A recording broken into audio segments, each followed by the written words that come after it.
ఓం శ్రీ మహాగణాధిపతయే నమః. ధనానికి అధిదేవత అయినటువంటి మహాలక్ష్మీదేవికి ఎంతో ప్రీతికరమైన కనకధారా స్తోత్రం యొక్క విశిష్టతను తెలుసుకుంటూ కనకధారా స్తోత్రములో మొదటి శ్లోకాన్ని అర్థవంతంగా ఈరోజు నేర్చుకుందాం.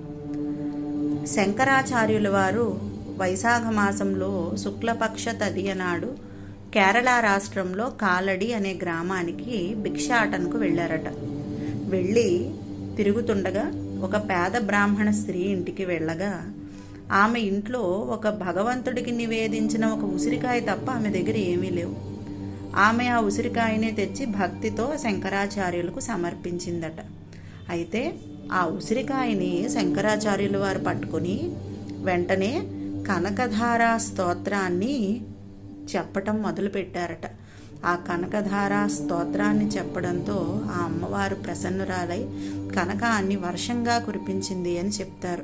అయితే అటువంటి కనకధారా స్తోత్రాన్ని చెప్పిన రోజునే మనం అక్షయ తృతీయగా జరుపుకుంటున్నాం.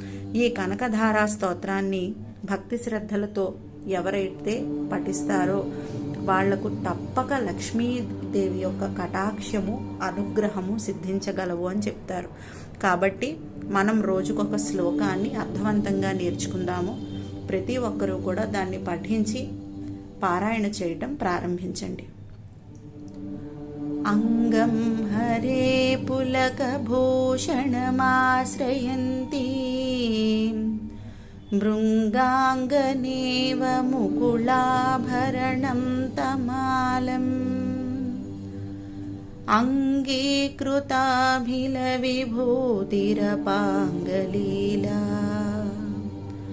మాంగళ్యధాస్తు మమ మంగళదేవతాయా.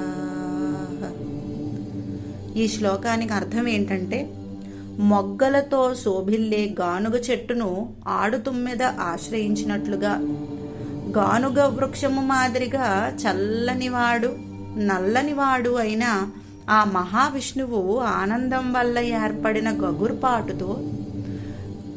గగుర్పాటుతో కూడిన శరీరాన్ని మంగళాదేవత అనే సార్థక నామాన్ని ధరించిన శ్రీ మహాలక్ష్మీదేవి ఆశ్రయించి ఉందట.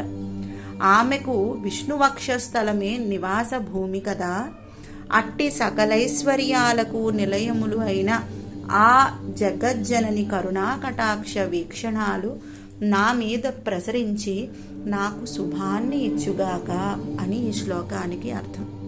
మీరు కూడా ఈ మొదటి శ్లోకాన్ని అర్థవంతంగా నేర్చుకోండి. తర్వాత మళ్ళీ నేను రెండవ శ్లోకాన్ని అర్థాన్ని మీకు చెప్తాను. సెలవు.